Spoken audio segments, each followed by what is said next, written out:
everybody. You're welcome to this great edition of I Am Bumi Adeniran.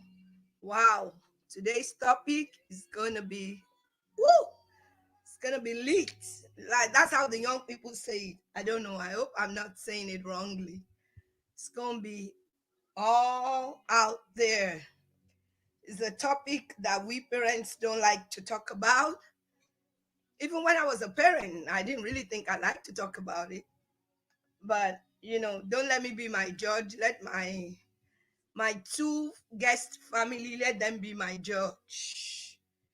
Let's see how they say how bad I did or how good I did or whatever. My husband is on his way. He has an appointment that couldn't be moved. He's into soccer, so they have a game, and hopefully the game is going well. I haven't talked to him about the game, but I know it should be going well. So today we will be talking about sex. And I know a lot of parents they were kind of apprehensive at the beginning, like sex. I don't want anybody talking to my children about sex.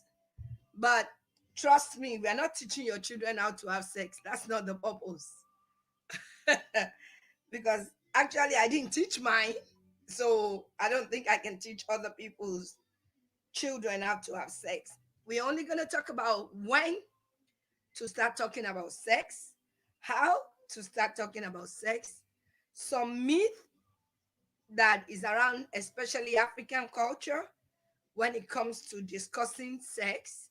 We're going to talk about age appropriate information to our children, age appropriate information to our children. We're gonna talk about a lot of things. I have very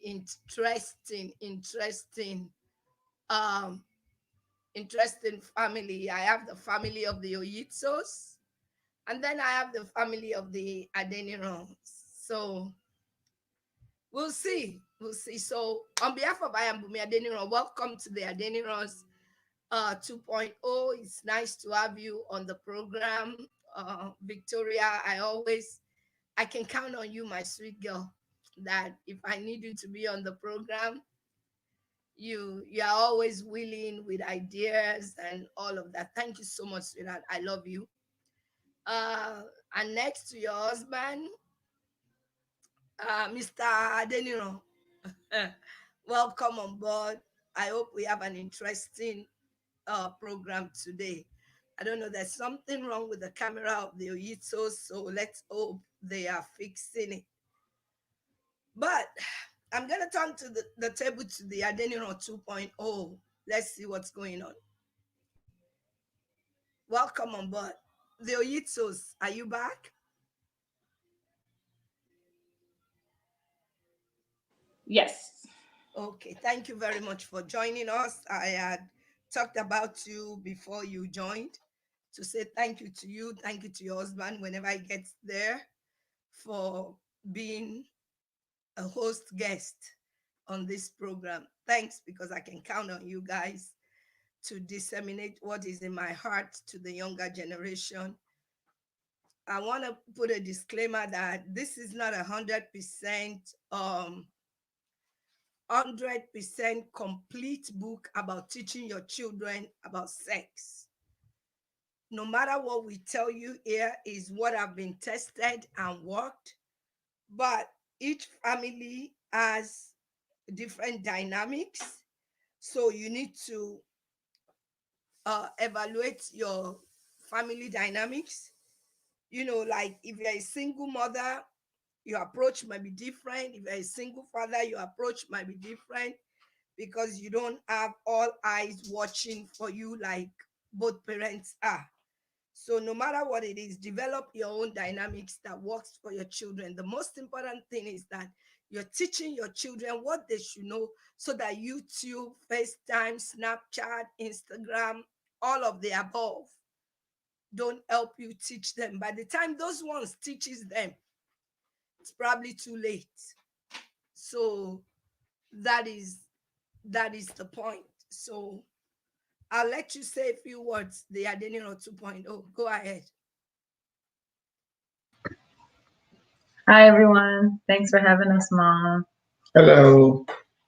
So, honey, where do you want to start about the age groups, or you want to talk about our experience and some points of correction from our experience, or what? Um, yeah, so the main thing I just want to, bring up the different things is, I think one of the important things is always talking to your children at each and every stage. There's an appropriate level, there's an appropriate manner or way. I think one of the big difficulties that as a licensed counselor, whenever I have clients or parents or whoever talk to me, is having examples and having understandings of what is the appropriate way. Because a lot of time our parents didn't teach us or didn't teach us in a certain way, or maybe you have medical understanding but you don't know how to bring that down, to a younger person's age or things like that. So that's what I would say. And so we're just open to, however, she wants to lead, and we can go from there. So, but Thank glad to you. be here. Thank you. Thank you. Thank you. Thank you. Thank you. We're gonna start. We're not gonna wait for the Oitos. They're gonna come in. I know they're working with, I think their camera is acting up or their light is acting up. But we're gonna talk about age two. Uh, newborn to age two. I want to start at the preliminary level of our children, because once you have a child, um, and you start talking to the child, in my book that I say purposeful parenting, I didn't talk about talking about sex in pregnancy. So obviously that wasn't that wasn't essential. But once the child comes out, then you need to. One of the things that I think we, especially African parents, have not done right, before you say it, let me help you, because I know it's in your mind. One of the things that we know we African parents have not done right is the fact that we call private parts of the body nicknames. We give them nicknames. Like your penis, they call it your wee wee or whatever, or your pee pee. And then, your breast, we call it your, I don't even know what we call it anymore when I was younger. And your vagina, we call it your private area. Of course, it's considered a private area. For a 0 to 2 year old, we need to start by telling them the anatomical names of the parts of their body. Or what do you guys think? Let me throw it open to you guys. I think that's essential because I was telling Victor the other day, this is really embarrassing, but it wasn't until I was in the 10th grade in high school, a part of the Medical Science Academy, that I actually discovered all the parts of my private area, that there was another hole down there. I didn't know. It's always just, oh, the private part. And even in washing it, it's just, oh, you just take your hand and you just wash it. And there was no explanation. And I asked a question in school that, that I didn't directly say, but it showed that I wouldn't ask that question if I knew that there were two holes down there, a larger hole for, sexual activity to happen. And so that day I went home with my mirror and I put it under me and I, squatted and I was like, oh my gosh, there's something down there. And I just didn't know because there was never that explicit conversation about it. Thank you very much, Mrs. Adeniro. Yes, as a mother, and what I've learned in the course of being a parenting coach, I want to flaunt my shirt, parenting coach. Uh, what I have learned is that even me that I'm talking right now, I'm guilty of it. I don't think because I'm a nurse, I don't have much reservation in calling private parts, but that is because I'm a nurse and I'm used to the medical names. But I can imagine if I was not a nurse, I would call it pee pee, wee wee, tinky, and all those names that doesn't really have anything to do with with your private part. So it is important for you 0 to 2 years old when you're cleaning or when you want to clean your child as a bowel movement, maybe your potty training and you want to clean. Come, let me clean your butt hole. Your butt hole will be dirty if you don't wipe it well after poo poo.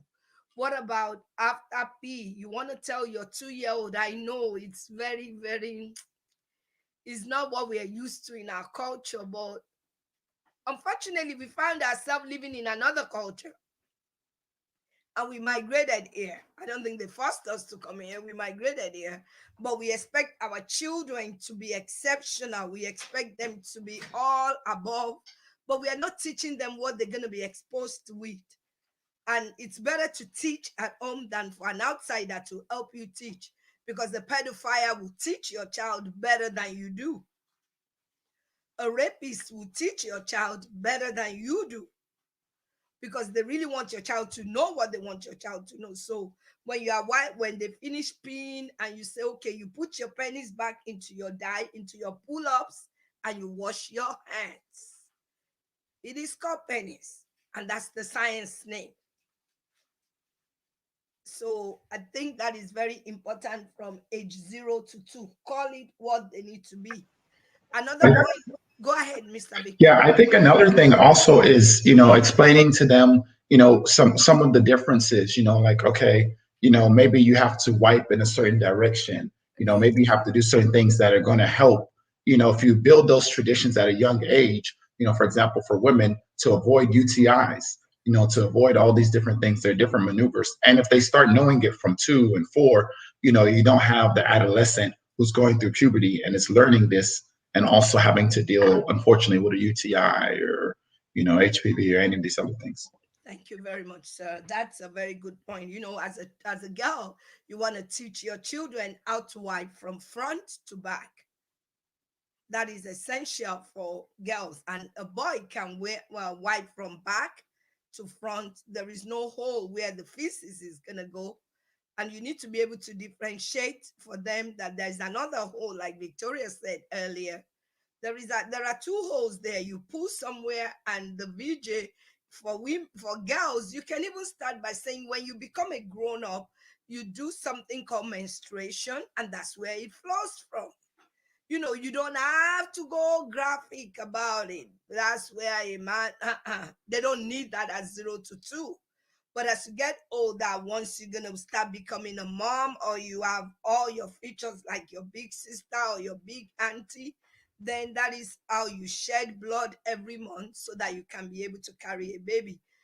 Stop at their age limit. Stop where you think they can understand.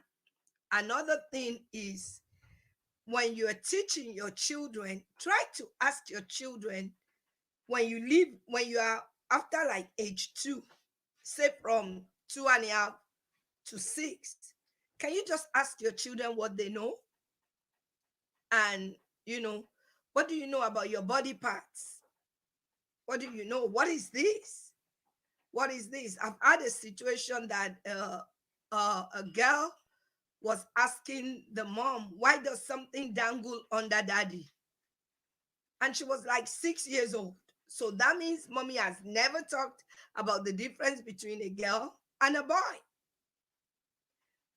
I know this day and age, they're not trying to let us teach gender, but I don't think anybody will come into our house to teach us how to tell our children that a woman, a female that God created as a female, comes with a vagina, and the one that God created as a male comes with a penis. Let's do that, especially for the ones with younger children. Let's start. If you feel shy about it, please give me a buzz. I can help educate you one on one about it. Like wipe your penis. That's what you want to tell a 2 year old, not about what a vagina does or something for a question that I just saw. But when you want to tell a 2 year old after pee pee, wipe your penis, dry it before putting it back in your pull ups and wash your hands. Leave it age appropriate. Don't go too far. So, Mrs. Oyitso, what do you think we can talk to our children when they are like age 4 and 5? What do you think is age appropriate? Well, I saw somebody's comment saying that it's raw.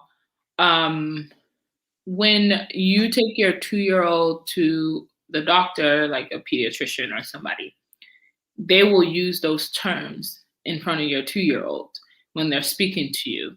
And if your 2-year-old is like, "Mommy, what's a vagina? Mommy, what's," or if it's a boy, "Mommy, what's a penis?" We're not telling you to explicitly tell them what a penis does and what a vagina is. We're telling you to let them have an understanding that this is a vagina, and if it's a boy, this is a penis. For me, because I work with children, and I work with children who have autism, and I work with from ages 2 to like, I've worked with an 18-year-old before. And children with autism, their development is different. And the way that they're aware of certain things is different. And for us, we have to tell them explicitly that that is your vagina, or if I'm working with a boy, that is your penis. You don't put your penis on the wall. You don't put you have to wipe your vagina every time you come out of the restroom. Now, we're not saying this for them to be running around saying, "Oh, I have a vagina, I have a vagina." You know your child. I know the client that I'm working with. If I know that client is going to be running around saying, "Oh, Miss Vicky said I can't put my penis on the wall. I can't put my penis on the wall," I won't mention those things to him because I know his behaviors. I work with him.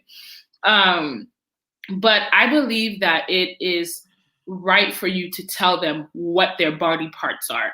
And this is because if they're in school, or especially with the kind of children I work with, if they're in a social place and something happens and they don't even know what to say, they don't even know, like, somebody touches his penis, or somebody, or a girl, God forbid, a man is rubbing on her vagina, things like that. She will know that, oh, mommy said no, vagina is private, or no, penis is private. Those are what we teach 2-year-olds with autism. We teach them that, like, well, maybe not 2, let's say 4-year-olds with autism, we teach them that this is private. Nobody can touch it. Your vagina is private, your penis is private. And with them, you have to be explicit, because if you say your wee-wee is private, and then somebody says, "Let me touch your penis," they're going to let you touch their penis because they can't put 2 and 2 together that a penis is a wee-wee. So you have to, like, for us, we have to tell them this is your penis. And sometimes we even teach them other words that people may say depending on their functionality, but we tell them that this is your penis. So if they're outside and somebody says, "Let me see your penis," they know what you're talking about. And so that's my take on it, just because I've seen like other sides of it, and how, like, children are put into this circle where, a little boy may come up to a girl and be like, "Oh, let me, do this." And the girl is kind of like, "Oh yeah, go ahead." Because to her, the vagina is not, she doesn't even know what the vagina is. So it's kind of just like, we have to teach them those things so that when they're put into situations, they have that in the back of their mind, that mommy said this is private. Mommy said that's private. You can't touch that. And then, go on from there. Thank you very much. Adeniro 2.0, you have a comment? Yes, I just want to buttress some of the things that both of you have said, with some personal experience too. I think, like you said, Mom, it's important to find out what these children know, because you'll think, "Oh, what do they know? They're only 2, they're only 3, they're only 4. From personal experience, I can say we went to, family friend's house, and there's a little boy that just pulls out his wee-wee, and everyone else, all the older kids know to turn away, that that's something bad. And I remember just sitting there looking at it. I was probably 3 or 4 years old. I have like very early memories. Or even as a young kid, another family friend's house, anytime we went there are kids that we played with, and you always knew that Dylan and his girlfriend, oh, they're having sex in the bushes. To this day, we won't know if it was actually sex that they were having, or maybe they're just kissing each other, but we just knew that they were naked, they were in the bushes, and then all those kids would gather around to look at them. These are I mean, 4 years old, this is what I was seeing, especially if you have a younger kid that has older siblings or older cousins, they're going to be flowing. I was always the youngest, going to be flowing with what those older kids are seeing. I remember even at, we're talking about now ages 4 to 6, at 6 years old, and up until maybe I was 10, 11, 12,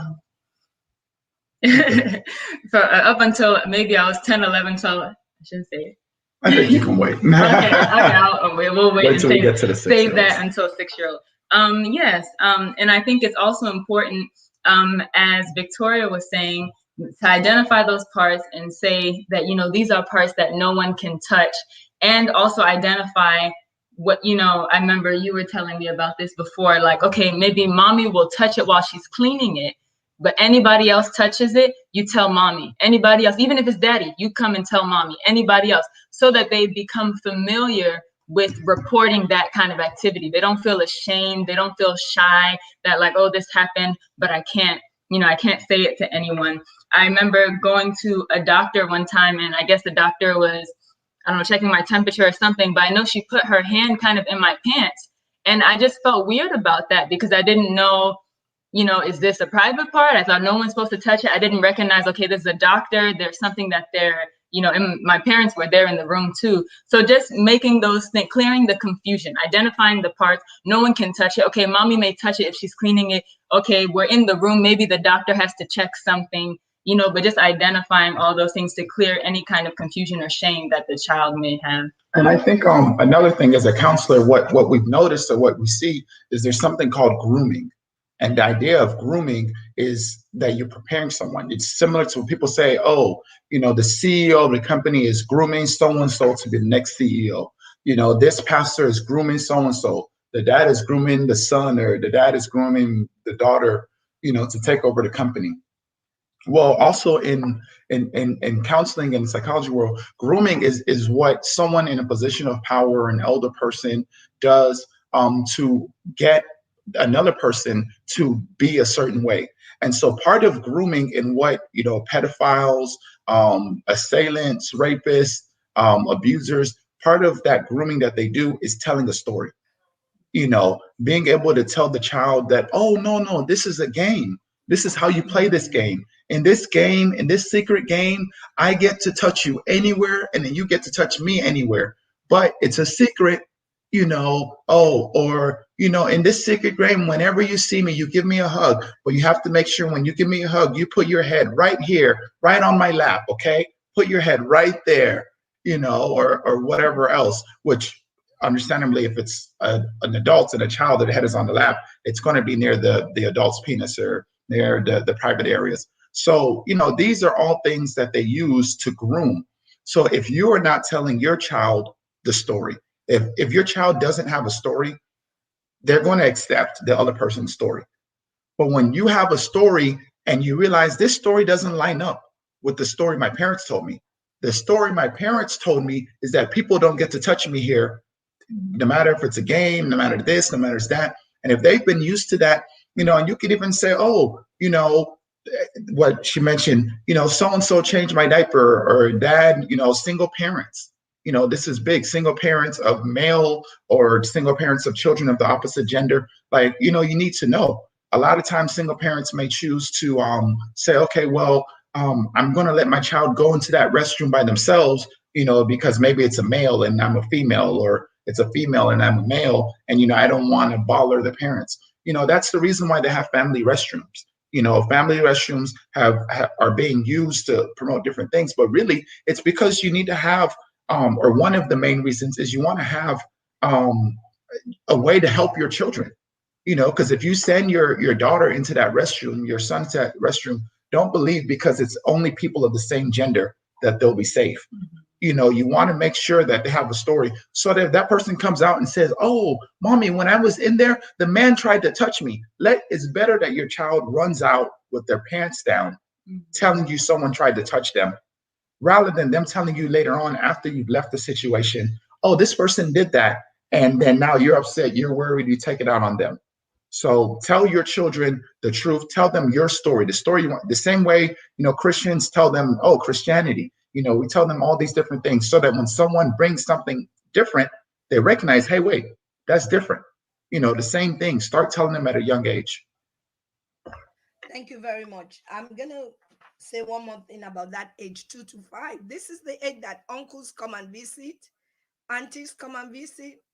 And I remember I wasn't much of a parenting coach when I was raising my children. I was struggling like every other parent, especially when you have more than one, two, three children. It's like, oh Lord, am I gonna die in this raising children?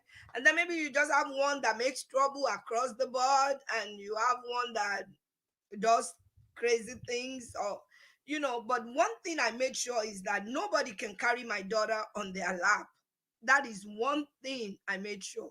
Why? Because when I was young, and I know my children probably don't know this story, but when I was young, I come from a family that they, oh, sit back and stop having drama. You know, I come from a family that they have masquerade. My mother's side, they are considered a family that their masquerade comes out kind of like once every year or something. And because my grandparents were a little bit well to do, not I mean not that much, maybe an average well to do. They struggled a lot anyway. But during that festival, this masquerade will come to our house. When I was young, I didn't know there was an individual under that masquerade. Nobody told me. I just thought it's Egun masquerade. So this masquerade will come into our house, but because the crazy masquerade is there to drink alcohol, they will move him into a dining room. My grandparents' house was more like a British house. So we had a dining room that was separate from our living room and everything. So they will move the masquerade into our dining area with some of the masquerade gang, maybe 2 or 3 masquerades, and then they will open alcohol for them. Uh that was because my grandfather was a little bit educated. So they will move them to, he's very educated. He's an attorney, by the way. I just use a little bit like that. So they will move them into that room, and then when they get to that room, they will kind of like let loose of their covering for their face, and then they will tell you, oh yeah, come and sit on my lap. And I remember one day my grandmother said, no, you cannot sit on any masquerade lap. And I was young, maybe I was like 7 or 8, and I saw something sticking out of the masquerade underwear. And my grandmother told me that is the reason why you don't sit on anybody's lap, because they will molest you. So allowing your children to sit on Uncle, is Uncle Victor, Uncle Ayo, Uncle Sammy, I don't do it. I even tell my boys, don't carry somebody else's child on your lap. You can carry somebody else's child on your leg. Put them on your knees, far away from your penis. If it's somebody that you have seen in a while, put them on your leg. Let them be right on your knees, not here on your lap. Don't allow nobody to carry your grandchildren, because I see a lot of grandma on this program. Tell your children, don't allow nobody to carry your children on their lap, because you would think the child doesn't know what is going on, but the way subconscious mind works, once something now happens, it triggers that memory. I have been there. I was a victim. So it triggers that memory, and then you remember. So don't allow anybody to put your child on their lap. Don't allow anybody to help you bathe your children. If your children is going to stink, they might as well stink. It's okay. But maybe grandma or grandpa, if it's a boy, maybe if you trust them at the newborn baby and all of that, but you might wipe your baby. If there's nobody to help you bathe the baby, just wipe your baby down, and don't let anybody help you do the job of touching their private parts. That's very good. Another thing is, we are still on age 6. Age 6, sometimes boys can have erection, little bit, just a little bit. It'll be flicking all about. If you don't tell your children what that is, somebody will see them and they will tell them. I remember my boys when they were young, I would tell my husband, when they were little, I would check their scrotum. I would check their scrotal balls myself and make sure there are 2 there. But when they got to a certain age, I couldn't anymore. So I would tell my husband, please check this boy's balls and make sure if it's only 1 that is there, make sure that that 1 is still there. If it's only 2, make sure those 2 are there. And I remember, I think it was my second born or something, and I said, why is daddy touching my thing? And I said, oh, daddy is checking your balls. And I remember that was very vocal out of my children. And from that time, it would tell me around age 2 or 3, I can check my balls myself. Because I taught him how to check the balls, and then he would check it and tell daddy, I'm okay, my balls are fine. So don't let's culturalize everything. Don't let's spiritualize everything. Let's just do our job and leave the rest to Almighty God to help raise our children. Sister Bumi, you can't put the name of the boy now. You were there when that incident happened, and you just put his name. You just put the poor boy's name online like that, saying Nayo. But all is well. All is well. He learned how to do it, and he's able to do it. So another thing I want to talk about before we move to an older age, and my guests will talk. Don't sweep your children's sexual question under the mat. I did that. And that is why I always say this program is not about my perfectionism. It's probably more about my failures than my success, actually. All the programs I do. Because I reflect on my failures a lot. And I'm like, I won't want somebody else to fail in that arena. Let me help. So never sweep that question under the mat. My first son, Victor, was, I think, 6 years old. And we traveled out of the country, and we left him with a friend. I know he still remember that story. And I didn't like what was going on. So my husband was like, you need to go back. You can't leave your child with anybody. And that was the first and last time we ever did that in our life. And we regret doing it. But thank God the boy turned out okay. But there was a particular incident that I called his house where he was living. And I heard his colleague, around age mate, crying. And I said, why is your brother crying? He said, oh, he walked in the room when mommy and daddy were doing private things. Do you know what that is? He's asking me, oh, as if I didn't do it to give back to him. Mommy, do you know what that is? And I'm like, what is private? He said, oh, what mommies and daddies do when they close the door. Hey, I put my hand on my head. I say, Modaro, this boy is only 6 years old. How do they know mommy and daddy when they close the door? But that opened an avenue for his father to talk to him a little bit. I don't know how far his father went, but that woke me up too, to say, you need to start. This boy already know what sex is, and he's only 6 years old. And he knows, but I'm glad he knows that it's mommy and daddy. It's not uncle and cousin. So that made me happy a little bit. So let's, it's our children, it's in our house. Let's talk. Talk age appropriate, and the Lord will help you. Go ahead if anybody has a comment. Yes, just buttressing what you were saying, what Victor was saying, I should save till later, especially around that age 6. Exactly when I was age 6, I remember there was a boy while I was sleeping. It was at a family friend's house. And we actually didn't go to a lot of family friends' houses. And I stayed in the female's room. It was me and the other girl. She was, my age. But sometime in the middle of the night, I guess the younger brother got scared.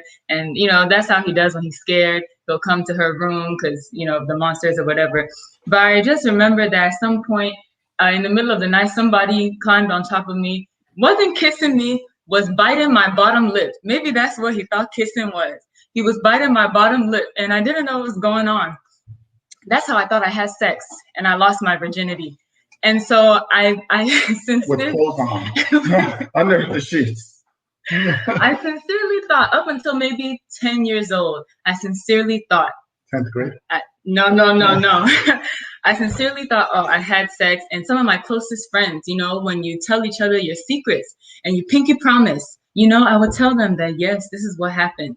And it's even worse because uh, this is just another cultural component. We call everybody uncle, we call everybody cousin. So when I now say, oh, it's my cousin, it wasn't my cousin. I didn't have sex. But these things, we need to explain what they are. And I think keeping your kids' confidence is an important thing because that's what helps them to confide in you. There's so many things that kids stress about that as adults, that this is silly. When they say, oh, I have a crush on Marcus or whatever, and you think it's so silly, but they're really telling you like it's a serious thing. And then when you hear your mom telling your aunt that, oh, don't you know she likes Marcos, that Marcos, and you just feel so crushed as a kid, and you say, oh, I can't tell mommy anything anymore. Both of us have had experience like that, and so it kind of hinders Really? that. You mean your mother said something? Oh no, not my mother. Oh, that's not what you told me. Let me not lie, oh God. I had a crush on so many people in my class. I had a crush on celebrity Shamar Moore, and that's how my mom was telling some family friends. And it wasn't even as much that she told the mom, but now her daughter, who was around my age, heard, and she was teasing me about it. So that affects my life, as a kid. And so that free flow of communication is stopped. And what you said about not sweeping the questions under the rug is really important. I had an older cousin who she would give me some of her books, after she finished reading them. I love to read. And the book was a fine book. And then I just saw the word menstruation in the book. And I was reading it in the car. And once I read the word, I said, Mommy, what's menstruation? The whole car just got quiet. And she said, I don't even know what she said. She was mixing words together. She said, oh, and we'll talk about it later. I give her props because she tried. There was a day we went on a walk. We went on a long walk around the neighborhood, and she was trying to explain, but it was here. It just went right over my head, whatever she said. And she even tried because she said, oh, okay, so what did I say? I just repeated the same words that she told me. I didn't understand all those big words, whatever she was trying to explain. And so it's important, one, not to sweep their questions under the rug. And when you explain to them, I think it's a good habit just to have them repeat it in their own words, just to make sure that, they understand, or even by the time you repeat it to them so many times, and it's not just one big event where you have one serious conversation, the talk, there should be talks, constant communication about it. Then, they'll understand. Even if they don't understand the first time, the more you talk to them about it, they'll understand. Otherwise, if you can only muster up the strength to kind of talk about it maybe one time or two times, make sure they understand what you're saying. Have them repeat it in their own words. Okay, thank you. To be fair to the parents, there are sometimes your child will ask you a question that seems too big for you to answer. Because I am a parent, so I know. Like, one of my children used to ask me, where do babies come from? And I told him we buy babies at Walmart. That there was nothing Walmart doesn't sell for Walmart. That if we just go to Walmart and give And them that a you lot can of return that child to Walmart if they misbehave. that, and that boy was a troublemaker. So I needed to tell him that if you misbehave, we can return you and we'll get a refund. But I thought that was what I was doing to scare the boy from making trouble. But actually, lately, my son now told me, do you think I believe when you told me you buy children at Walmart? And I'm like, oh, you didn't? Mommy, please. We use internet in school. Nobody sells babies in Walmart. But that was then. I wouldn't encourage my children to use that same analogy right now. But there is a way you can tell your child when they can understand where children come from. Don't explain the act of sex like sex, because I know believers are running crazy right now. But you can say the way God created men and women, that's the way I wrote it down. The way God created men and women, it is a biblical teaching that we are talking about. I'm not talking about perverse teaching. A biblical teaching. God created male and female, He created He them. Even in the Bible talked about Isaac going into his wife and having children. So if you want to be spiritual about it, you can say that. You go into your wife and have children. Two bodies come together. When you get older, I will explain to you the details of the bodies coming together.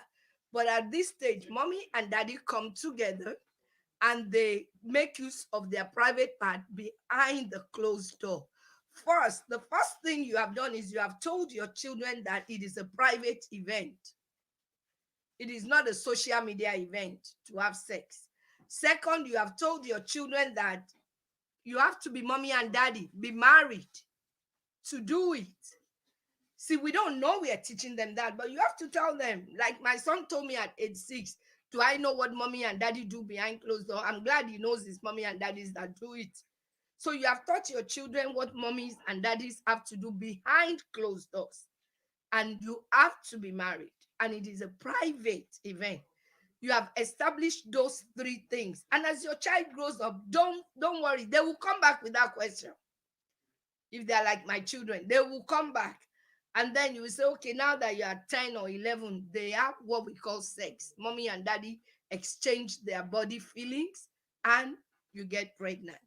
And for your daughter, you can teach on when to get pregnant, when not to have sex. If you know you don't want to marry somebody or you are not married to somebody, never let them have sex with you because they are defiling you. So a lot of teaching can come out of talking to your children the right stuff. Don't just look at the negative connotation about talking to your children about sex. I want to So add go some. ahead, ma'am. I want all like the parents online to understand that when you do your job, you leave the rest to God and you leave the rest to your child's decisions. You can be the best parent ever, be teaching don't have sex. This is private. And your child still goes and has sex and gets pregnant at a young age, or the male impregnates somebody. That can still happen.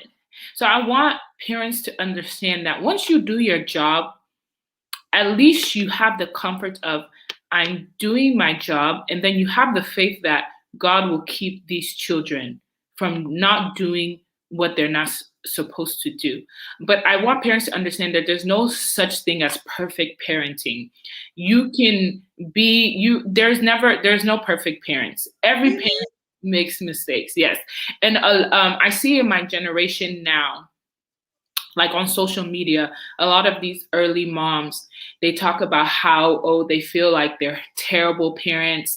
They feel like this. And then they come to realize that like, you can't be perfect. You can only do what you can do and what you know is right, and raise your child in the way of the Lord. But I want to say that children have a mind of their own. And when you, like Victor was saying, when you groom a child in a family where there's openness, that everybody can talk to the next person, you instill like tradition or a culture into your child that when they go outside and they're involved in weird conversations or in school, they see these things happening because they've been groomed in such a culture that when they go home, they know they can talk to mom like, hey, mom, this happened at school, then this happened, then this happened. Or, hey, brother, like big brother or big sister, this happened, this happened.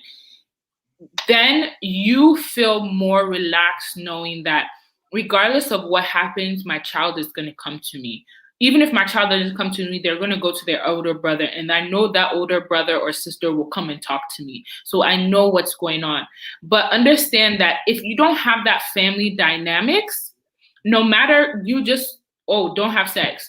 Don't let somebody touch your vagina. Don't let this, no matter what you say, it's just going to go through one ear and out the other. Because some children, they build their family dynamics or traditions at school, which is the world, and then so they get into my friend Rebecca does this at school.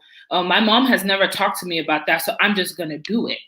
But if your child has a family dynamic at home, even if that child is faced with that issue at school, they're gonna be like, wait, no, I don't think that's right. Let me talk to my mom about it. Let me talk to my dad about it. Let me talk to my big brother about it. Let me talk to my big sister about it. And then obviously those people tell, oh, no, no, that's not good because of this, because of that. And then the child begins to learn. And then he begins to, like we say in ABA therapy, like you have to do things repetitive in order for that child to understand. You have to keep repeating it for it to click in their brain. And so if you keep repeating that from 2 years old to 18 years old, you will see a difference than a child that doesn't have any type of family dynamics and is just out and about doing whatever. So, Go ahead, the Adeniro 2.0. Yes, that it reminds me of something that Victor and I were talking about the importance of just, I mean, we've been saying it, just having that constant communication. I think it's easy to just use what's happening on in the world around as teaching points. You're walking and in the store, maybe there's a magazine in the aisle that has some racy stuff on it. Your child sees it the same way you see it and you kind of shield your eyes. Your child sees it. They're new to the world. That's a teaching point where you can even say something like, oh my goodness, imagine how skimpy the dressing is. You know, that's teaching that is bad. Or a billboard, or there are so many different Victoria's Secret. Victoria's Secret. It's all around. We've already kind of developed defense mechanisms against, like, oh, you know, I don't want to lust, I'm not going to look at it, or, oh, that's how they do, you know, you kind of just brush it off. But your child is new to the world, so they're open to everything. So unless you have a culture of, you know, communication and saying, oh, this is wrong, this is right, this is why, they're not going to develop that culture. I know growing up around that same age range, there was a culture between myself and my parents, especially my mom. If I had a crush on anybody, you know, I was free to tell them. There was that culture that, oh, so is there any boy that you like? Oh, is there, you know, but there wasn't a culture of talking about sex and talking about people. So, for example, my mom knew that I had a crush on Michael Pearson. I wanted him to be my boyfriend. This is, you know, this is why. But then there was a day that he called me and he was saying, oh, so have you had sex before? Have you? This is third grade, between third and fifth grade, because I went from one grade to I skipped a grade, which is even another, you know, introducing another factor socially, going from younger kids to older kids. Oh, have you ever had sex before? Have you tried this position? Do you know what head is? Have you done 69? All that. I had no clue at all what he was saying, but he was the one. Yes. He was introducing it to me. So every time he asked a question, I say, hold on. And I'll think about it. I'll walk around the house and I'll come back. Oh, would you do that with me? Do this? So it's important, while a culture of talking about who we like, there wasn't a culture of talking about sex. So I didn't carry that conversation. Into my parents. Do you have any? Your thing is really nice, Mom. Somebody's computer is making noise. I don't know if it's yours. Okay. I don't know if you muted. We don't hear it. I don't hear it any longer. But yeah, no, I do think that is a good point. Those conversations. One thing I think is important with talking to your children is a lot of times the way you treat your children outside of these topics is going to inform what they're willing to give you.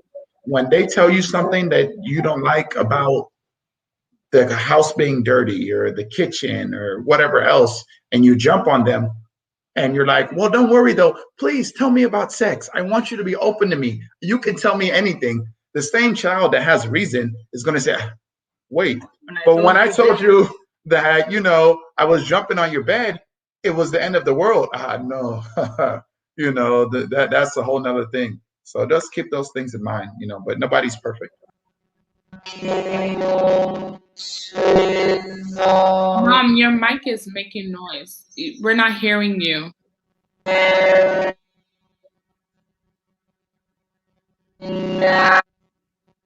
No.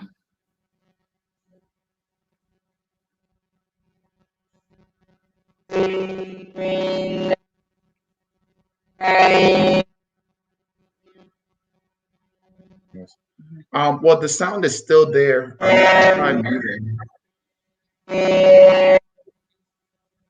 No, we can't hear you. But I think that was 2 to 6, or was it 6 to 10?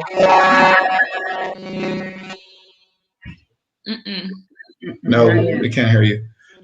So now we're at least 6 to, yeah, 7 and up, 6 to 10.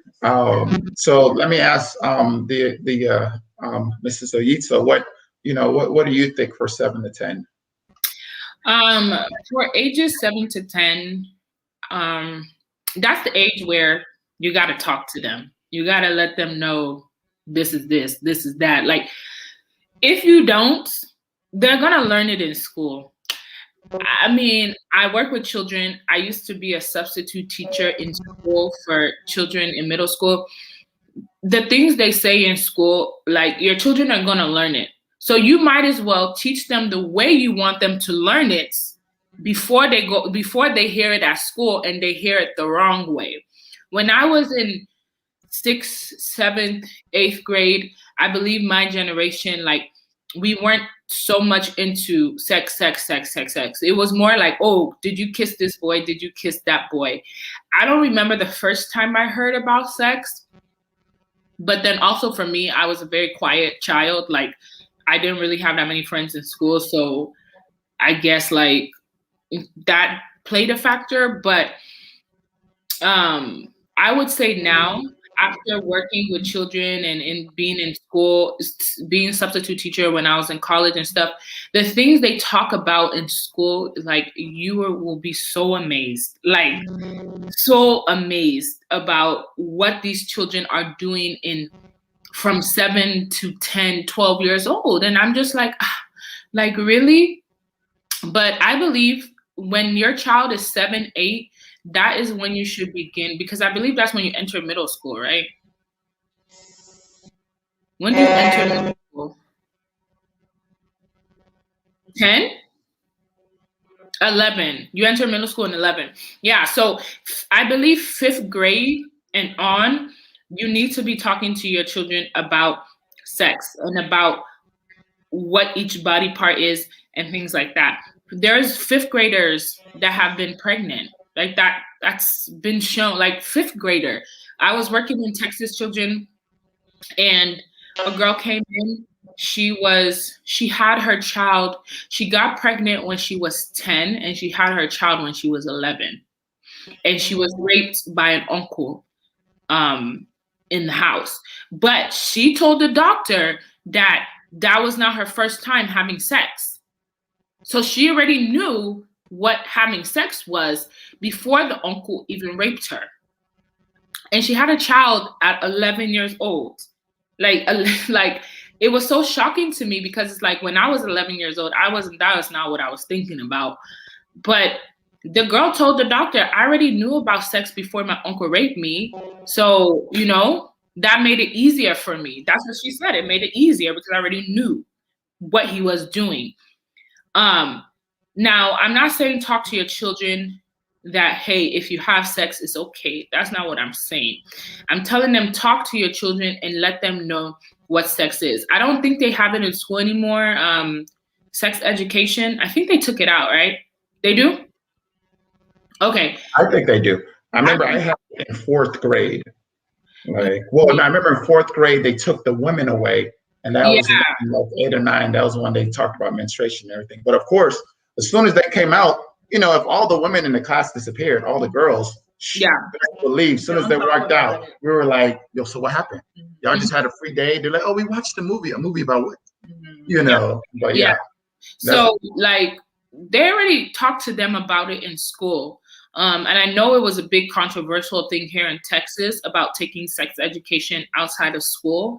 But then you get to, like, high school where, like, you're having to pass out condoms to children.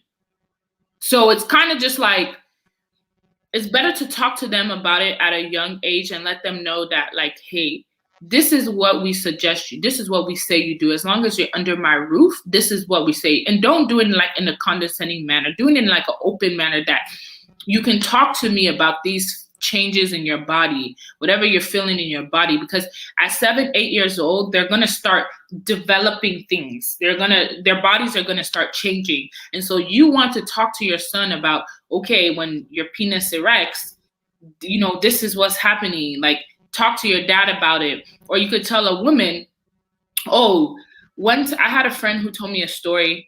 She took a stick, like a popsicle stick, and she placed it up her vagina. She was like 10 or 11 years old because she saw on a video the vibrators. So she said, oh, I don't have a vibrator. Let me take this popsicle stick and stick it, you know, up my vagina. And she had her first orgasm through sticking a stick up. And she said, when she told me about it, she was older when she told me about it, obviously. But she said that was the most terrifying thing that she could ever witness in her life, because first of all, she was alone. She didn't know what was going on. She did it just because she saw it somewhere. And she was like, I couldn't talk to my mom about it.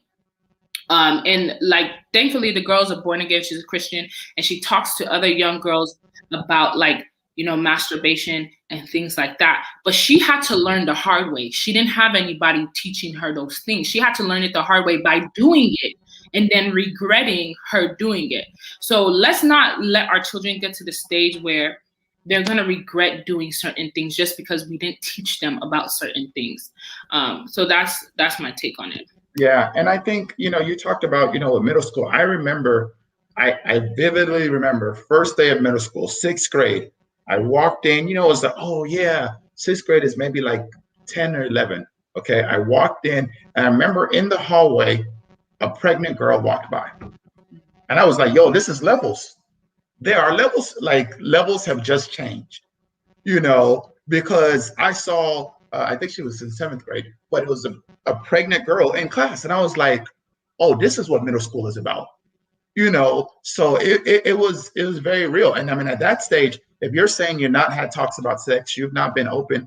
I mean, if there's already a girl who's pregnant, and I know there was more than one in our school. So imagine what are the boys talking about? What are the girls talking about? What are you talking about in locker rooms? So those things matter. And I think, and sometimes we don't have these talks because we're very adamant about shielding our children. And it's important. The world is an ugly place. We need to shield our children, but we also need to go from shielding to sharing. I know even in 5th grade, so you talked about how, and I've heard from a lot of my friends that in 4th grade is when they had the sex talk. So I had a unique situation where I skipped the 4th grade and we didn't talk about sex at home. I didn't get the sex talk because I went from 3rd grade to 5th grade. And that's when, you know, Michael Pearson was calling me, asking those questions. And there was a time even in the classroom where our teacher said, oh, you know, I've been reading notes from you kids, and I hear what you're talking about, and you're talking about sex. Do you guys even know what sex is? So we had like a heart-to-heart moment in the classroom where she sat all of us down and she said, oh, what does everyone think sex is? And different people, you know, rose their hand and said different things. Oh, when you do it. A lot of people didn't know anything in specific. There was one girl, to this day, I really applaud her, Paris. Her mom was a nurse, I guess, and she knew everything. I mean, she talked about the mitosis and she talked about the actual act of it. And unfortunately, at the end of that whole conversation, the teacher said, no, all of you are wrong. Sex means gender. It's if you're male or female. And obviously that's another definition of the word sex, but she just shut down the whole conversation there. And whereas that was a safe space, that was a safe space where we could have talked. That was another, for me, I felt like that was another opportunity where I could have learned about these things and I didn't. And you feel like, oh, my kid is just around, you know, they're between 7 to 10, 6 to 10, they're still young. I got my period when I was 10 years old.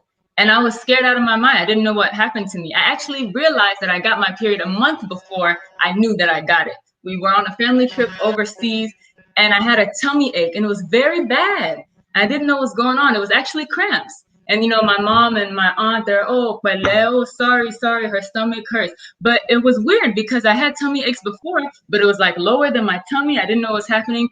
And then I would just see this kind of dark stuff in my underwear. I thought I was dirty. I just kept changing my underwear. I just kept changing it. And I didn't know anything about it. The next month, my cousin, my same age, maybe a few months older than me, happened to be home with me. And I looked in my underwear one day full of blood. I was so afraid. I was screaming. I didn't know what was wrong. And then I said, oh, Jenna, come here. What's happening? What's happening? And she said, oh, you just started your period. Call your mom. I thought I was going to be in trouble, you know, because we didn't have a culture of talking about these things. So going from shielding to sharing, talking about menstruation. And like Victor said, this is, and I think Victoria mentioned it too, this is the age where they're going to be exposed, especially to pornography, to masturbation. When we were really, really young, our parents weren't home that often. And even when they were home, to be honest, it's not about them. It's not like Victoria said, sometimes you do everything you can do, but you know, at night we're always watching TV, and at night certain channels, those awkward channels, those 23.4, those, you know, satellite stations, it changes. And so we just noticed there are people doing some weird things. They're naked. We didn't know that it was porn. We didn't know that they were having sex. And so we would just watch it, you know, it was just like, oh, this is interesting. What's going on? And for my brother, maybe that's where it stopped for him. For me, I kept watching it, you know, from 8 years old. And then I tried to repeat some of the things that they were doing. And that's how masturbation started for me before God delivered me. And so these things kind of creep in and they happen. And so if you're not the one introducing them, oh, this is pornography. There are some bad websites. There are some bad, if you see somebody naked, you know, pop-ups. That's when the internet was kind of first becoming big, and pop-ups and chat rooms and all of this stuff. You have to be the first one to introduce and talk about it. It may feel awkward. It may sound like it's out of nowhere, but you just have to discuss it. Yeah, I do think, you know, you always feel like there's a certain age. Like we feel, oh, this is the right age to deal with this. But whatever time you think it is, like it's earlier, maybe even half. Mm-hmm. I remember, you know, my first exposure, even with, you know, pornography, was, you know, on a sports trip. And I mean, a person brought, one of the people there brought it in, was like, oh, here's this. And everyone went into the room, you know, and they're like, oh, what's going on? And I mean, that first exposure, you know, that had to be, I know it was either middle school or younger. And then even I remember at that stage, that was when my one of my siblings was also first exposed, because obviously he followed me, and then we got in and I was like, oh, you know, so these things are happening a lot sooner than people believe, happening a lot earlier. And now with technology, I mean, that was 20 something years ago. It was, you know, magazines and what else? Magazines and, you know, maybe DVDs. Now it's in everyone's phone. And people think, oh, well, you know, his phone doesn't have internet. Okay, well, even the old phones in your drawer in your house have Wi-Fi. And so there's no way, I say that to say, there's no way to totally remove everything from it. No matter how much you try, there's going to be something. The phone, the TV, the friends, the school, there's always going to be those things. But it's about the culture that you have. You know, I remember even at a certain stage when it was an issue, I remember talking with my parents, you know, finding a way, you know, to say, you know, even writing a letter like, oh, this is something I've been dealing with, and seeking help, you know, and so with pornography, sorry. And so, I mean, it is important to have that culture, you know, to feel open. I mean, and it is definitely a scary and challenging thing, but it's very real. Maybe it's too many devices that you're using, Mom, or something. Or maybe mute one of them. I can't hear you. It's still distorted. But even to buttress on one thing you said, that you realize that, okay, this is something wrong, and you wrote a letter to your parents. That was years later, though. First of all, yes, that's years later. And I know in my experience, I never felt, you know, able to open up to my parents about that. It was actually, I got caught at school. You know, that back then it's chat rooms, you know, today there's social media and, you know, and all these other things. But back then there were chat rooms. And so, like, you know, you're chatting with people, everyone's lying about their age, everyone's talking about sex and sex related matters. And there are people in my 6th grade class who, me and 2 other people, we would always, like, you know, do it, and we'll talk about, oh, you know, what chat were you on last night? And so I wrote a note in class talking about, like, oh, you know, I talked to this person and I asked him how big his, and I didn't finish the statement, but obviously you knew where it was heading. And so the teacher happened to look through all of our desks and found that. And so then they called my parents.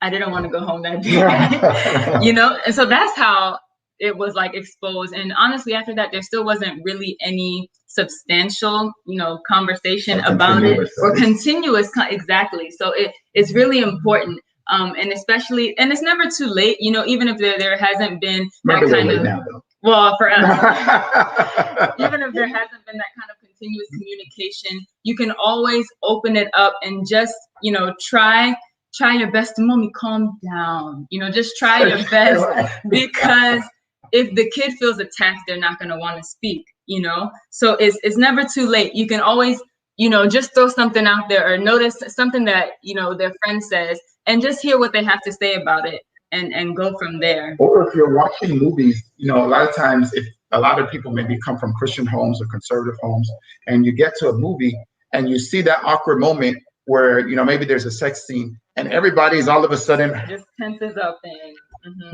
oh wow, when did this wall become white? Looking for any excuse. You may be looking away, but your child may not.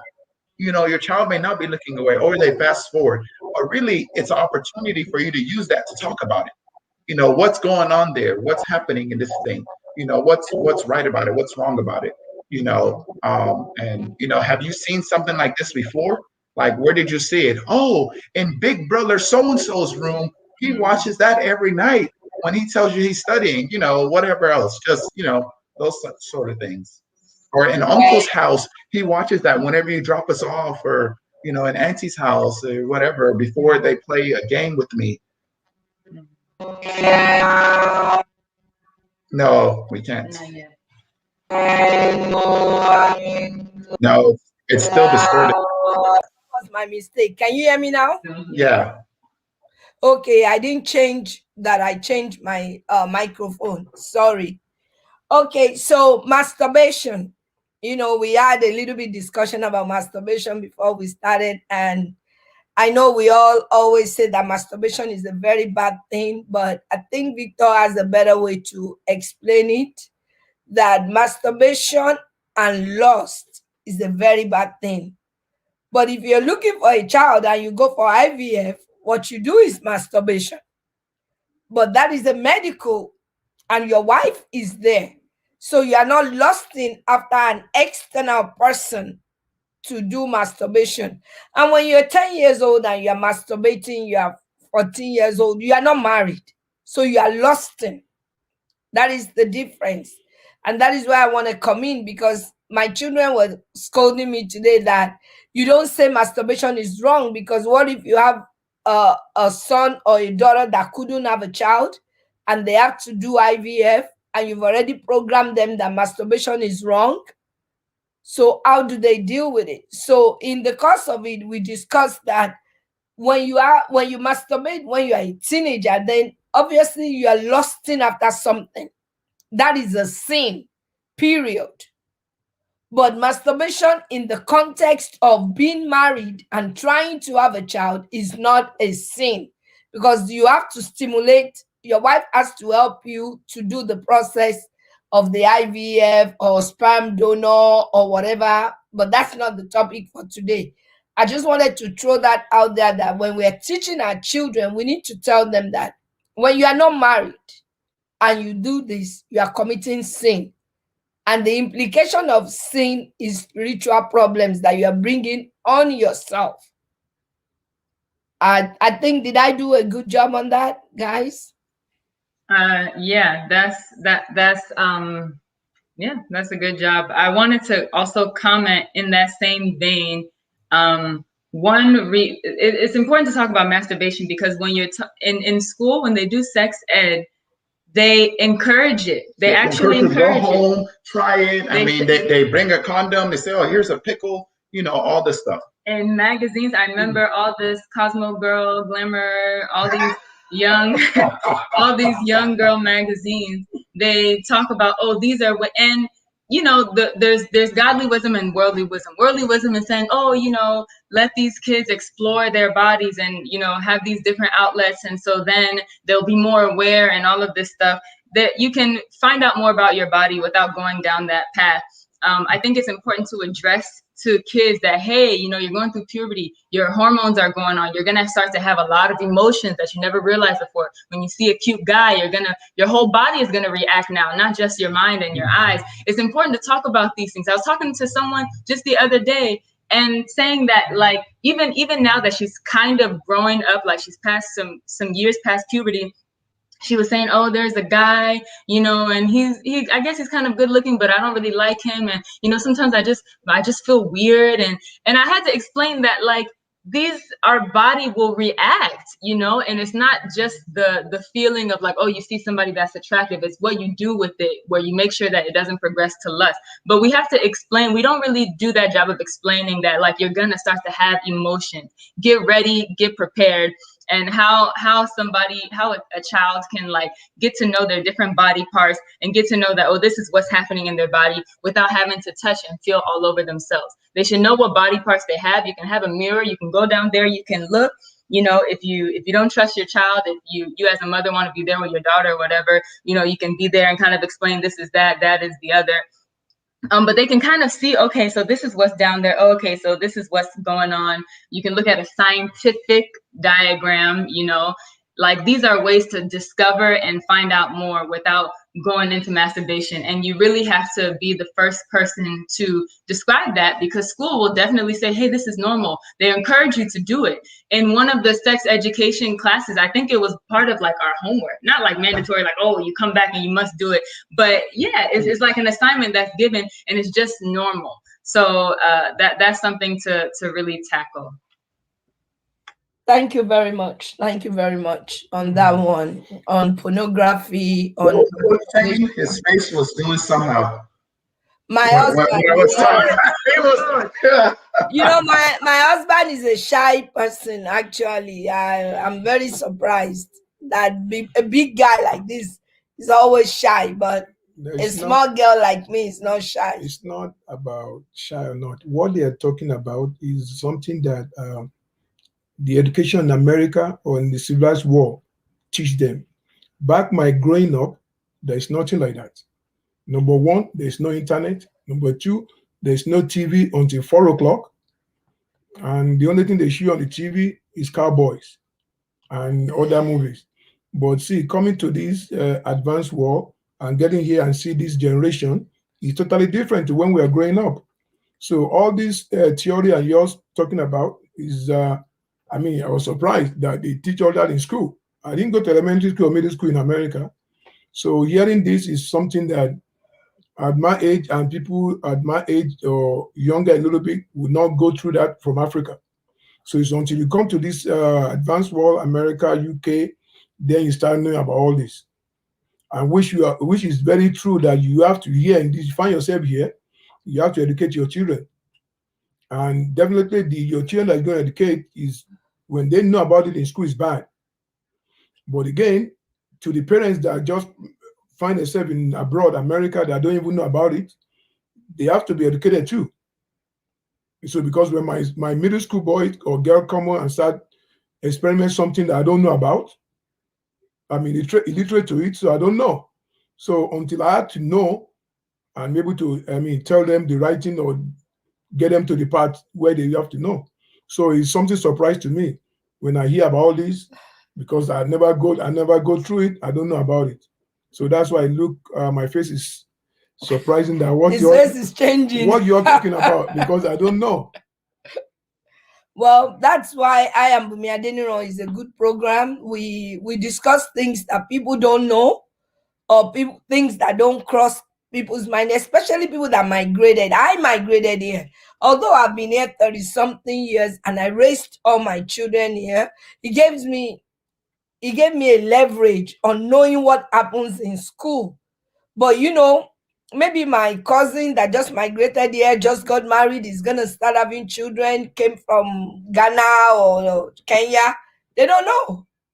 So that's why we have a program like this. We welcome topics. If you have a topic that you are struggling with and we know it will be beneficial, you can email us. You can send us those questions, for our next discussion. But we have a question, Miss Oyito. Can you take that question? Yeah, it says, is it appropriate for a daddy to allow his daughter come in and out freely while he's bathing? Ah, Um, that is a big no. Like, okay, I can speak from, I'm the only girl with a family of, I have 3 brothers, and then, I mean, my mom is there too, but she birthed those children, so she can walk around the house however she wants. But I was never allowed to be in the restroom or anything. I don't even remember my dad ever bathing me. I think maybe when I was like an infant, maybe. But I mean, those things are not in my head, so I don't know. But I would say that's a big no. First of all, you don't allow room for temptation. The devil can tempt anybody, even if that's the daughter's biological father. Does not matter. You hear stories of biological fathers raping their children. That's not, you can never say that, oh, that's her father. No, there comes to a certain point in time where the dad does not need to take care of the daughter, like change her, bathe her, whatever. And the daughter should not be running, no children, not even the son or the daughter, should be running in and out the parents' bathroom while the parents are bathing, showering, whatever. Because you open your children's eyes to a lot of things that, even though they hear about it, they haven't seen it. And now, if think about a 8-year-old who is in middle school or whatever grade they're in, they go to school, they hear a conversation that, think of, it's a girl. She hears a conversation that men have penises and the penis dangles or what. She hears, a story about it, and her innocently before that day goes in and out of the bathroom while the daddy's showering or while the mommy's showering. Innocently. It was just, oh, daddy, I'm grabbing something, and she goes in, she doesn't think. CPS quick. Huh? But CPS is going to be there real quick. Exactly. Now she's heard this thing now, and now she goes into the restroom and she sees daddy. And for her, it's going to become uncomfortable because it's like, oh, no, I'm not supposed to see those things. And then things start resonating in her mind, his or her mind, things like that. So even if the mom is showering, I was only allowed in the restroom when my mom was showering. Like, I can shower, my mom is there. Even till today, if my mom enters the shower with me, it's not awkward for me. Some people think it's weird when I tell my friends that I'm like, when she enters the bathroom, like the room, you mean? Not the bathroom. Yeah, the bathroom. The bathroom. Yeah. The bathroom, not to enter the shower with me. But if she's in a space where I'm naked, that's fine. That's my mother. But that can never happen with my father, or that should never happen with any girl's father. Only the mom should be able to see the daughter. And it goes for males. My mom does not enter the room when my brothers are naked at this grown age. She can't do that.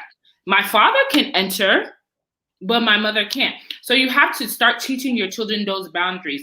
You have to start telling your young daughter, I know that's your daddy, but you can't see daddy when he doesn't have clothes on, And you need to start teaching your sons too. You cannot see mommy when she doesn't have clothes on. You're past the age of, sucking breast. So you don't need to see mommy, when she doesn't have clothes on. And that's where, we talked about creating boundaries and letting them know, you're telling them they can't do this outside. You need to have those rules inside of your house too.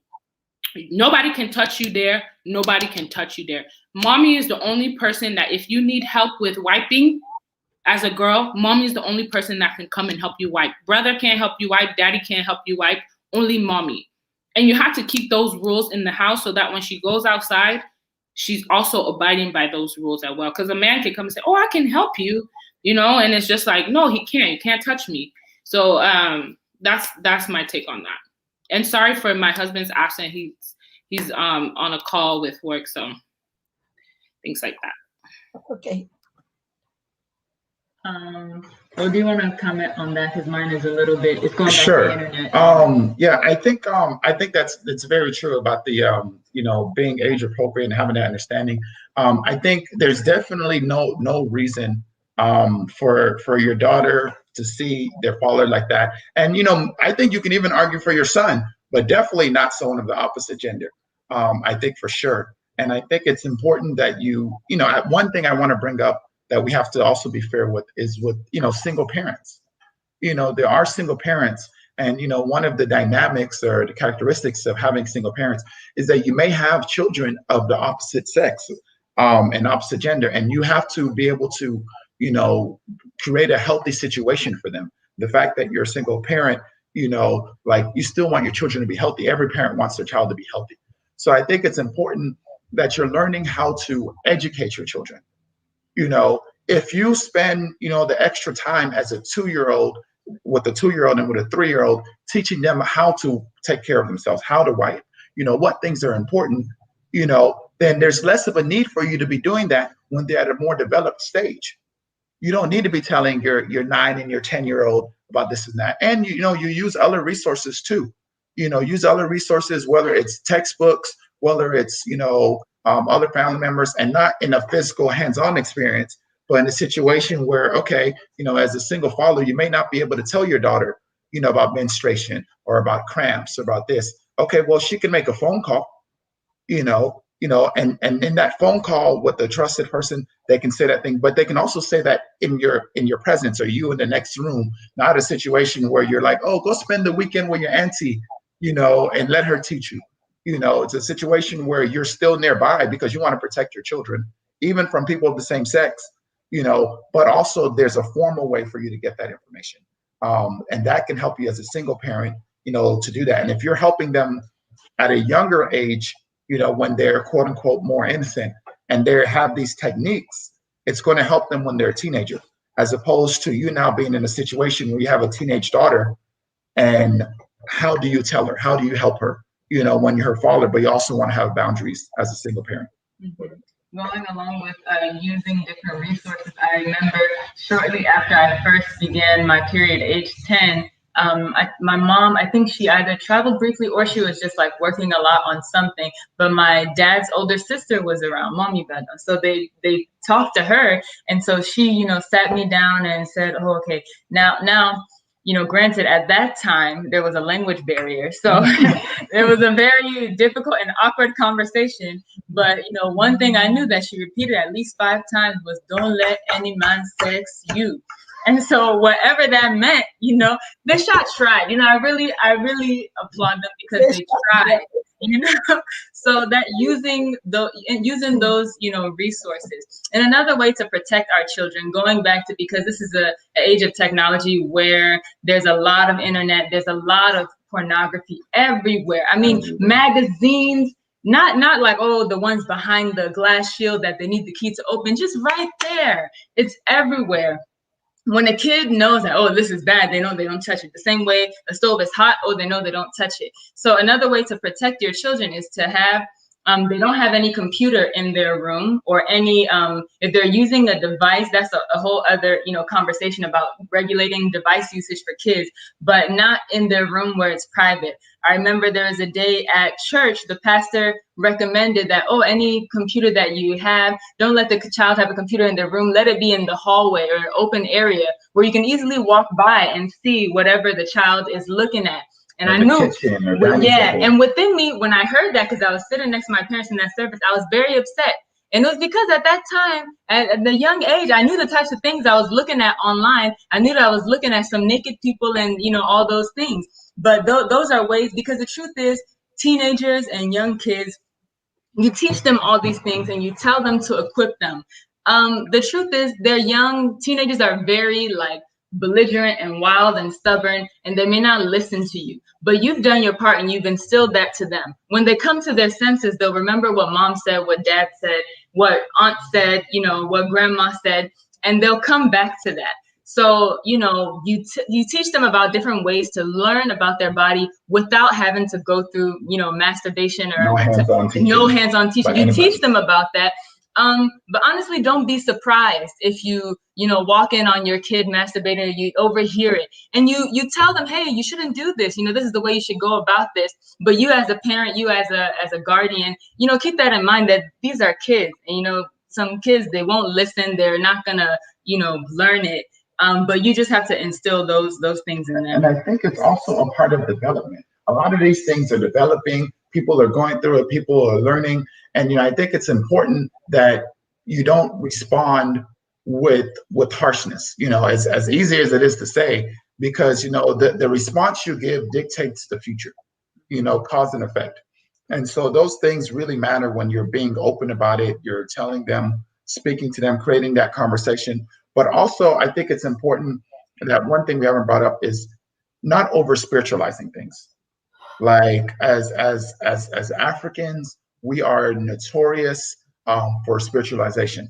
I mean, we can spiritualize, if you have a dream, you ate food, oh, that's bad.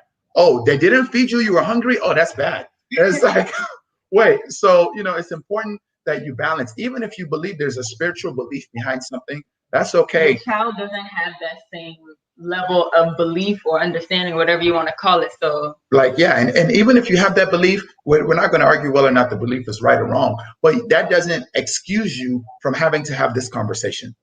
The fact that you believe that masturbation is a sin, or this, which I'm not saying that it isn't, I'm just saying the fact that you believe anything. If you believe that wearing 3 mask is wrong and that's a sin, okay, but that doesn't excuse you from having to talk to your children about it. The fact that you believe fornication is a sin doesn't excuse you from having to talk to your children about condoms and about all this stuff. Like, that sin doesn't excuse it. Even God himself, when he put the tree in the garden, he told them about the tree. He said, oh, don't go here. And he told them, this is what's going to happen. He didn't, God in his infinite wisdom, didn't say, oh, that's bad, and then just leave Adam and Eve to figure it out. And then even after they sinned, he talked to them about it. He gave them consequences, but he talked to them about it. So we as parents, let us follow Christ, follow God's example, and not just say, well, it's spiritually wrong. I don't want to hear about it again. Don't you do it, and you're going to go to hell. Mm-hmm. And I will also beat you to make sure you go to hell. Mm-hmm. And I know it's like you said, it's as easy as it is to say. I mean, some of us, I'm sure some of the kids are already kind of grown, so it'll be difficult to just start that. But it's never too late. Once you're in, it takes consistency, because your kid may just think, oh, that one random day my mom asked me if I had sex before, but keep the conversation going. We all know teens, at some age, all of a sudden, that when they're too young, they don't stop talking. Then at some age, they just stop talking. They shut themselves in their room. They don't tell you anything. You have to keep probing them to make them talk, or at least show them that I'm available. If you do need to talk, if you have something to say, I'll be here. Even if, you can't just start that conversation, little questions, or, just saying something here and there. I remember at one point, my mom asked me, oh, this year, a cousin, an older male cousin that I had, did he ever do anything to upset you? Did he ever make you angry? And I had no idea what she was saying. Now I would suggest, saying something more direct than that. Well, you can start there. You can start there. And I was like, no. She's like, anything? I said, no. And then she just made up some excuse about, because, I had one, I did get bread and he just ate all the bread. Now, when I was older, she told me that what happened was she had a dream that older cousin tried to molest me. And so she wanted to ask what happened. And, he never did anything like that. He never anything that even hinted it. So yeah, I would say dig a little deeper, because I would never have dreamt in a million years that that's what she was trying to ask. But even little things like that, you can just throw it out here and there. Which is even wise, because if you said, oh, did he ever molest you? The child will be like, what is that? Yeah. And if you've not had that conversation, not anything, by the time you start breaking it down to tell them what it is, they're shut down. They've decided, oh, I'm not having this conversation. But if you've been having that culture, and, even saying, oh, did you do anything to upset you? Oh, yeah, he made me mad. This one day I told him to stop touching me. Oh, where did he touch you? Oh, he was touching me here. If the next word out of your mouth is, that's it. Oh, he touched you there? What do you mean? What happened? Mm-hmm. That will get you more information as opposed to, whatever. And you cool, you will die. Okay, thank you, Adeniro 2.0. Thank you, Itso 2.0. We appreciate you guys. I'm going to talk about boundaries a little bit more in African family. You know, we are very spiritual people, and it's okay because that's our culture. But I just came from Nigeria a couple of days ago, and I was dealing with a lot of families. Somebody knows one of the families that I dealt with while I was in Nigeria. I just came 2 days ago, by the way. And one of the cases I was dealing with was rape. A young girl was raped. And this is not the first time she was raped. But every time she visits it, the father kills that conversation. If you didn't go there, you won't be raped. Unfortunately, the father left the child age 16 to be caring for age 13 and age 12 siblings, and he moved to another country. When I confronted the father, he was very belligerent. He was very irritated by me. You are proud. You are this. You want to tell me I'm a useless father? And I said, this is a typical example of an African man that has not been broken. Because if you think abandoning your children is not bad, but your children looking for love in the wrong places is bad, it's just being egocentric. So as parents, let's do things that don't make our children vulnerable. I think that's where I'm going. Let's do things that makes our children vulnerable and expect these children to be Saint Mary. I wasn't Saint Mary. Maybe that's why it was too easy for me to teach my children. But let's expose these children to danger and think if they walk into danger, it's because they are bad children. If you leave your children in boarding school, you don't check, your children can't call you on regular basis to tell you their struggles. You don't have you miss their visitors day or visiting day or whatever they call it. You miss their phone calls. You're going to miss a lot in your children's life. Believe me.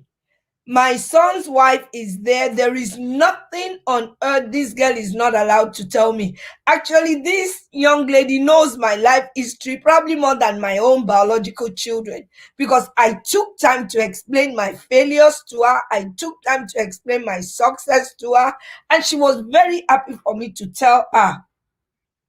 Although my children already know, my daughter knows it, but I didn't say she married my son, she can't know my mistakes. No, because I don't want my grandchildren to work in the state that I work.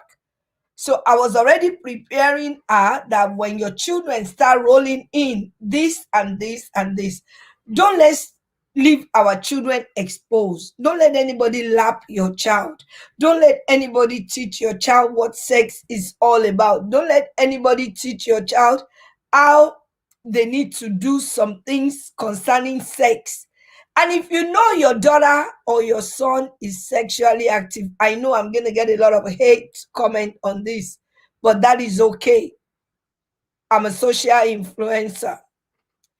Don't lie to yourself, parents. If you know that your child is sexually active, can you teach her safety or him safety? It will be a foolish thing for you to be drinking poison and expecting your enemy to die. Because what we Africans will come out and say, in the name of Jesus, I bind every spirit of fornication. I will pray you to stupor. Yes, pray her to stupor. Until stupor happens, teach her or him safety. Because you don't want her to get herpes, you don't want her to get all those diseases, and then when she gets married, she can't have children.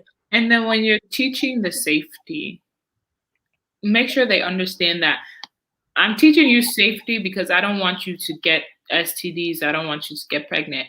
I'm not okay with what you're doing. That is it. So you have to make that division there too. Like, here are condoms. Tell your son, I am giving you condoms because I don't want you coming home telling me you impregnated any girl. But I'm letting you know now, I'm giving you this because of your safety and your health, and not because I'm okay with what you're doing. What you're doing is hurting me, but these are the steps you need to take to make sure that you're safe. Because even, okay, if you take a scenario of you don't teach them safety and your child comes home and they have HIV, all your prayer, everything that was the prayer, there was no point, because at this point in time, your child, God forbid, has HIV. And instead of you saying, I'm going to be praying, you're praying morning to night, you're fasting 40 days, 40 nights, but your child is still out there having sex and they come home with HIV. All those prayers, what happened now? Like, your child can't even have sex without going through the disgrace of telling the other person that they have HIV and they have to take medicine for the rest of their life, this and that and that. But as a parent, you could have been there and said, hey, son, take these condoms. I'm not okay with what you're doing, but you need to practice safe sex. And so make sure that you put aside your culture, you put aside your opinions, you put aside how you are raised, and you do the right thing as a parent. Sometimes doing the right thing as a parent, and I saw it in my parents, doing the right things as the parent does not mean you're okay or you were raised that way or your culture allows those things. They had to make some decisions that they know that in a million years their parents would not have made that decision. But they still made the decision knowing that it's my child's safety, it's my child's well-being. That is why I'm making this decision, and not because, I don't want to be the laughing stock, like things like that. So make sure you put aside your pride and you teach your children the right way. You will know if your child is sexually active. If you are a parent, you will know if your child is sexually active. There's no way you can tell somebody, I didn't know my child was having sex. You will know. And a girl, you can know because her body changes when she starts having sex. In a male, you can know. Literally, all you have to do is when you're washing their clothes, you check their underwear, the male's underwear. And that's how one of my friends in high school, that's how he got caught being sexually active. His mom was washing his underwear, and from the condom that he was using, he ejaculated, and it was all over his underwear, and it was hard in that area. So that's how the mom caught him. So you will know, but you just have to be present in your children's life, and you have to make those practical steps to see, okay, I think this child is having sex. And then you can go from there. And I wanted to say, as an African, even if to the glory of God, I didn't have to experience it, but I've been help to parents that have experienced it before. And even if you know that your child is having sex, please don't raise alarm. Don't make that child a public scorn. Don't make the whole world feel like, you have destroyed my life right now. See me. No. Yes, you are disappointed. Yes, the boy has let you down. But how do you pick your pieces and make sure your child is okay? Because all the people that you invite to help you deal with that problem, their children are okay, right? If somebody coming out to come and deal with that problem, I didn't go through it. I learned it in parenting school, how to deal with it. I can give you experience based on what I learned, but not based on what I experienced personally. But you as a mother, don't raise unnecessary alarm. Be your child's friend. That is the best way in that situation. I am not my children's friend. They can tell you that, unless when they got married and now I can ask them questions. And when they were growing up, it was like, I'm your mother. I'm supposed to raise you. You're not supposed to raise me. But God forbid I had seen anything like that. I want to be friends with that child. It started from when you are raising them also. To be your daughter or son friend, you have to start it from being their friend. Not every time, I know I'm your father, but there's some stuff you want to hear from them. You have to be open to them too in what you are doing. For example, if your daddy is saying, I'm going to downtown, and at the end of the day, you are in San Antonio. Tomorrow, you say you're going to church. Your son said, Daddy, you are not in church. I saw you in a soccer field. All those things, the trust is no more there. They know you are lying. So when they come with their problem, they don't want to talk to you because they know that is not straightforward. So from the beginning, as a parent, you have to be straightforward with your children too. Not until they start lying to you or they start find something that you don't like in them. From the beginning, when they're young, you have to be honest with them. I mean, open up to them. Let them know this me.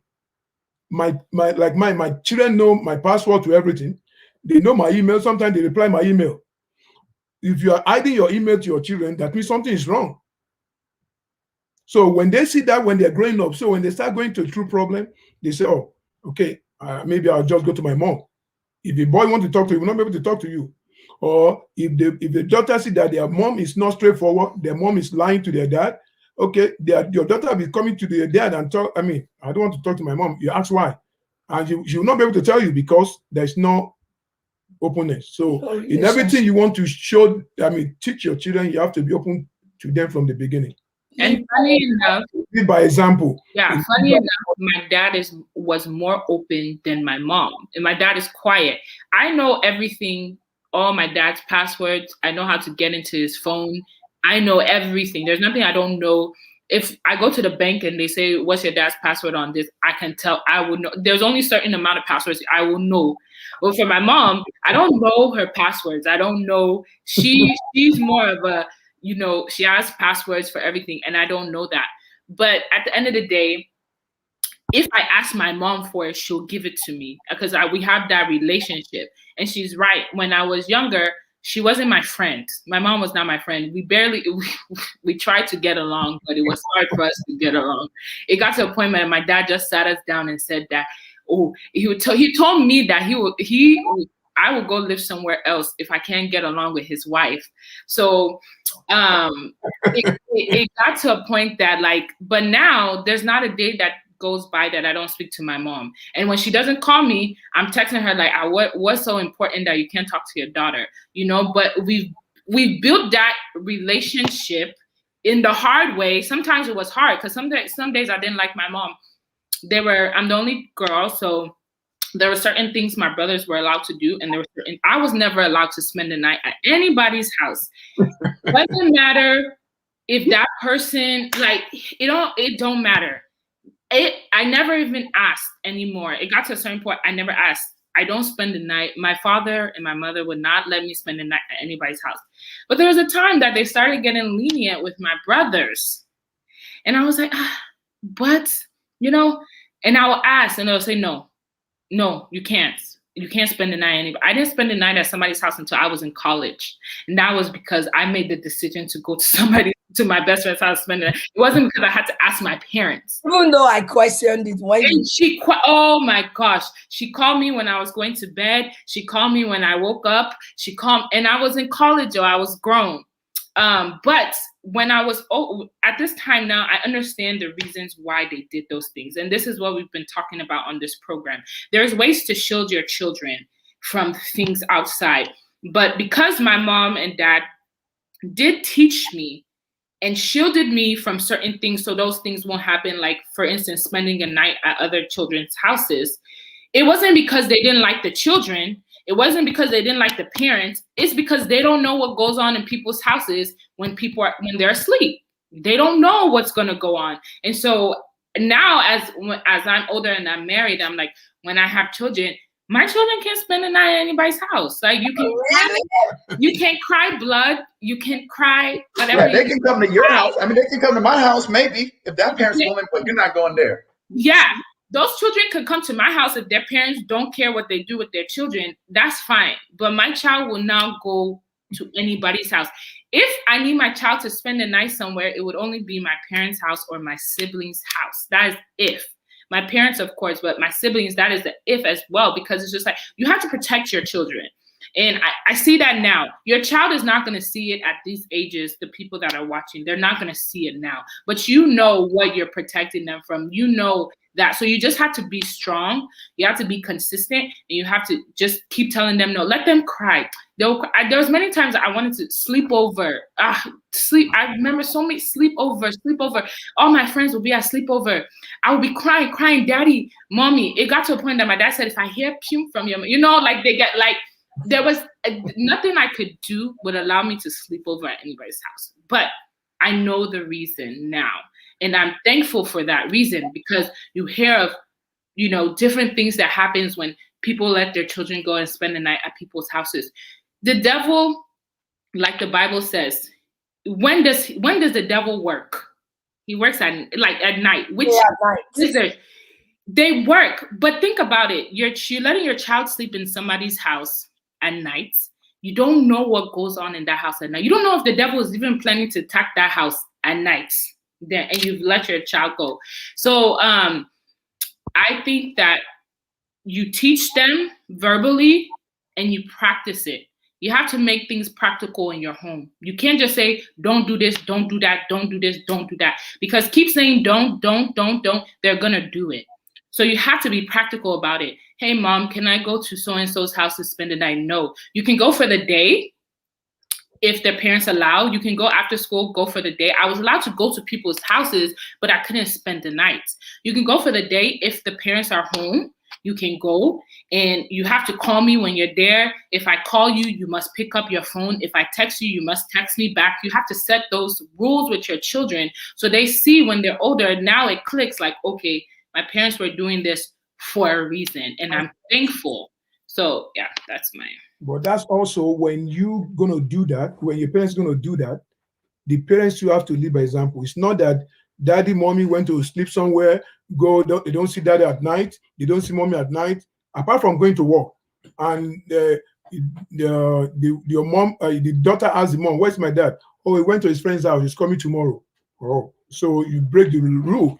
So it can't happen like that. Or the daughter asks the dad, where is mom? Oh, we went to with his with our friends and they're gonna spend night there. No, it's not gonna happen, because we have son and daughter here that's watching over, that's looking at what we are doing. So we have to lead by example also. Thank you very much. Adeniro 2.0. Yes, to buttress on that, I think there are ways to show your child that in setting these boundaries, a lot of times kids will just feel like, oh, mommy just doesn't want me to have fun. Daddy just doesn't want me to have fun. There are ways to set these boundaries and still show that you love your child and you care for them. And it's not that you just don't want them to have fun. Like Dad said, is when you live by example, they'll see that it's not just that, oh, they're putting a strangulation on me. They don't do that. Okay, so that something will click in their mind. And like Victoria said, you say, oh well, you give alternatives. You can't do that, but you can do this. I remember that my best friend in like 6th grade, she was having a sleepover. And I knew that before I had never slept over at anybody's house if it wasn't like, family, pretty much. And so I said, oh, Ariel's having a sleepover. Can I go? My mom said, no. And then I explained that she's having a party. It's happening. It's like a birthday party. It's going to start from like 6 p.m. or something. And then it's a sleepover. We'll all stay there. So first she said, oh, well, I need to speak to the mom. So, I did my little 3-way and I got them on the phone talking to each other because I really wanted to go. And then after that, my mom felt more comfortable. But she said, well, I still don't think you can sleep over unless I'm going to sleep there with you. I said, okay, come on. I said, come on. We'll both, I wanted to go so bad. But, I don't know if she was just bluffing, but at least it showed me that, she was willing to, meet me halfway. And so she went there with me and, all the girls were playing. It was all girls. All the girls were playing around. And she had an older sister, and then there was the mom. And not to say that, oh, this is a safe environment, like you said, it doesn't mean that just because they're the same gender, things can't happen. You still need to shield your children. But while my mom was there, she spoke with the mom. She had I don't know if it was sugar daddy or what, the mom had a really older husband that even to stand up was a problem for him. So my mom, had a conversation with the mom. She was there for a long time. She observed the house, observed the setup of things. Okay, where are the girls? Okay, all the girls are just going to be in the basement. Okay. And she, then by the time she did all that, she was comfortable. And she said, okay, well, you can sleep over. But even before that, I was still appeased, even if I couldn't have slept over, that, okay, at least she'll let me go to the party. And then I can, go home at a certain point. If your child says, oh, I want to, go here with, Marcus and Will alone, we want to go to the movies. You find out what they want. If it's that they want to go to the movies, maybe you can, take them to the movies. Oh, let's have a family movie night. Or, okay, we'll go, but I'm taking all of you. And I'm also bringing you know, your older sister or your older brother or something. So there are ways to kind of, you know, not compromise your values or your standards, but let your child see that you're interested in them enjoying life, but you're also interested in them being safe. Thank you very much. That's a very, very good one. I think I've talked on a lot of things. I am Bumi Adeniro. I think March, I don't remember the date, but you get a flyer. When I was in Nigeria, I dealt with a lot of girls that they were masturbating and they felt like it was a sin, and the spirit of guilt were really, really living in them. And I'm not saying masturbation is right because they're not married. So what are they? They're not doing IVF or sperm donor. So what are they masturbating for?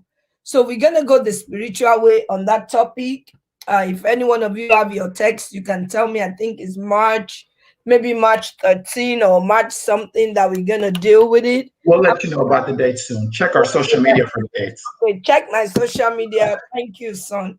That's why you are current. Check my social media for the date. It is not a parents' meeting, by the way. Mommies, we're sorry. You've seen what we're going to teach your children. So don't be afraid. We're not going to teach them negative, ungodly stuff. We were really explicit in this program. So when we say girls only, we put an age bracket, and it is a Zoom, and it is a closed. And I want to explain why, because I see some mothers on this program. The reason why it is a closed and it is a Zoom is because your children can confide in me without feeling alienated. But as a mother, I want to tell you, if I think it's going to destroy your child's life, I will tell you. Regardless of how much your children think I can be a secret keeper. If I realize your child is trying to commit suicide, I'm going to tell you. I'm going to tell you in a way that we both need to be on top of it. Not that I'm going to make your child feel bad. Those things I will have to expose it. But apart from that, if your child is struggling with masturbation or your child is already sexually active, I may not tell you. Just know right now, as long as I'm dealing with that child, if I need you to come in, I will tell you when to come in as parents so that you don't push your child out there. Don't push your child. You know, there are vultures out there ready to snatch your children. Big time. And I'm working on this for my grandchildren too. My children are listening. There are vultures out there that wants to snatch these innocent boys and girls and mislead them. Devil is trying to populate hell. But as God liveth, we will populate heaven in the lives of our children. We will not populate hell. It doesn't matter. One of the things we're going to discuss with masturbation is sexuality. We didn't touch homosexuality today. We didn't touch lesbianism because I'm looking at the time. But we're going to talk about that. What does God say about this thing? I'm not saying what the federal government or state government is saying. I'm talking about what is God saying about these things. How to help your children make good choices in this area. And I believe the Lord will help us. Keep an eye on our social media. We will give you an update on this. We wanted to answer that lady's question. Go ahead. Tony. She says, I have a friend who allows her marriage age brothers to come in the room while naked. Is that right? No, that's not right. Well, okay, everybody's family dynamics are different. There are families that no matter who's changing, everybody can be in the same room. Growing up, my mom shielded me from those type of things. Like if we would go to a hotel, for instance, my brothers will be in one room. I usually get my own room, and then my parents are in one room. Or if we don't get like that space, there'll be two beds in one room. I will sleep where my parents are in the different bed, and my brothers will sleep in another room. When I'm changing, I will go to the restroom. I do not change in front of my brothers. First of all, that's weird. Second of all, even if they're married, think about if they have, that woman has children and the daughter comes in and she sees that mommy is getting naked and Uncle Tom is walking in and mommy is still naked. Then she's going to think, okay, I can get naked when Uncle Tom is walking in too. And then, you know, so you have to practice what you preach as well. Like we said that several times. You have to practice what you preach. Even me as being the only girl, my mom shielded me from many, many, many, many, many things. And I think her type of shielding was because of the things that she experienced as a child, and she didn't want those things to happen to me. So her shielding, I can say, was a little extra. But you know, when you go through stuff, you don't want that to happen to your daughter. And glory be to God, those things did not happen to me. But you have to practice what you teach. And for a woman that is older and her brothers to walk in while she's naked, I feel like there's underlining things going on there. Like, nobody should be comfortable with that, because even when you say you go to the gym or something, women are not even comfortable changing in front of other women, or women are not even comfortable changing in front of their mothers anymore, but you're comfortable with your brothers walking in. That's a big no. And I feel like there's other issues that probably happened when they were younger, or there's other stuff going on that you probably don't know about. But no, you should not let your siblings walk, no matter how close you are to my siblings. I'm close with my siblings. I could call my siblings. My younger brother, you know, can be at my house from morning to night. I don't, we're close, but never to the point that if I'm changing, my brother can be there sitting while I'm changing. No. I don't know if Victor and Victoria have something to say. Yeah, the short answer to that is no, it's not okay. I want to approach it from two different ways. You know, sometimes maybe you want to try and give the benefit of the doubt. Like you said, different families grow up in different ways. I actually spoke to an older woman before, who I think she was already married, like with children, like way older. And she's like, oh yeah, when we were young, and she had a lot of siblings. And so, oh, when we were young, we all just changed together. You know, I can be here and my brother will be there, and you know, it doesn't matter.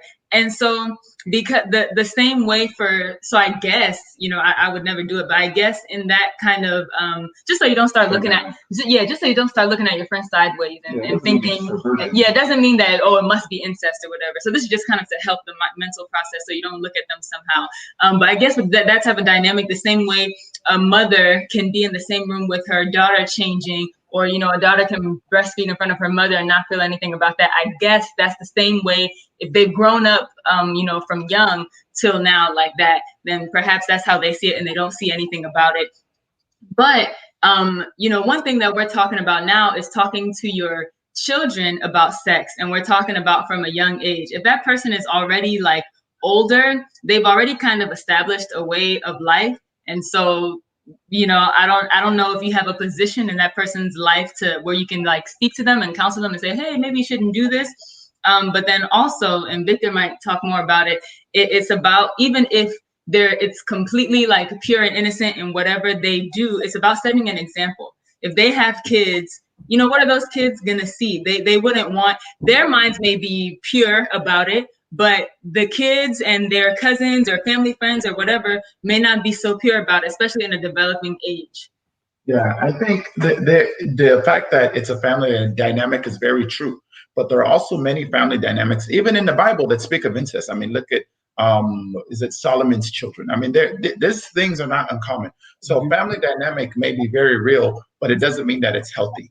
So I think it's very important that we separate, you know, this is something we may have grown up with, and being healthy. I mean, there's some foods that we ate that we grew up with that we're not going to encourage you to eat now because it's not healthy, you know. So I think those things matter in being healthy, and, you know, having a healthy situation. And it is important to protect your daughters. I do agree. You know, my sister did get her own room, and you know, and her own hotel, and some of us elder statesmen, you know, we slept on the floor and on couches, but some people got their own bed. But all jokes aside, but then at the same time, some people could sleep over at other people's houses while others couldn't. I mean, well, you did, please. No. But on a serious note, it is important to take care of your, to protect your family in that same sense. And I think it's also important that if you have these healthy procedures that you're setting up with children at a young age, that it's important you're doing it for everyone. Oh, I am a very big advocate. Well, first, let me say it's important that you're doing it for everyone because, Victoria talked about, parents helping to shield, but siblings are important too. Trust and believe. I remember there are multiple fights, physical fights that I got into at a young age on behalf of my siblings. Now I'm not going to encourage violence, but I am going to say that having an advocate, having someone else in the family who cares about it, and them understanding that, no, your family is important. No, your friend doesn't get to say this about your sibling. Your friend doesn't get to do this with your sibling. Your friend doesn't get to be your sister's boyfriend. It's sorry. Like, it doesn't happen. Maybe you saw it on Disney, but not in my house. These things get to happen, and having other people, if you have multiple children, encouraging all of them that these are healthy things. And if you see this happening with your sister, even if she doesn't tell me, you tell me. If you see this happening with your brother, you tell me even before he does. Yeah. And I think it's important that you are setting that up as a family. And my part that I do want to say, at least, that's really important, is that we understand that God didn't make different standards for men and women. That's something I'm very passionate about. When God came to talk to Adam and Eve, and he asked them, about them sinning, he talked to Adam, he talked to Eve. He didn't excuse this. The fact that Adam said, "Oh, it was the woman you gave me," that doesn't excuse it.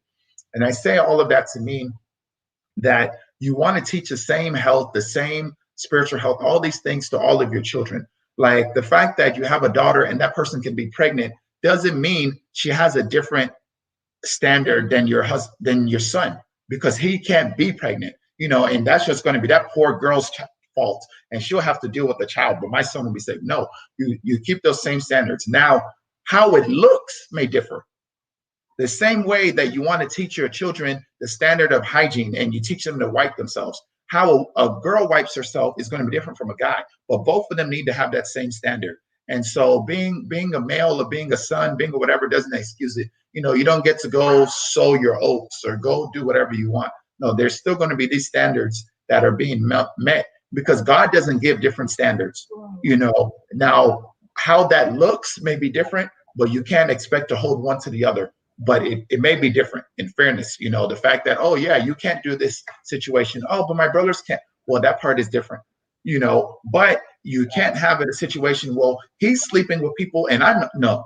But that starts from the beginning.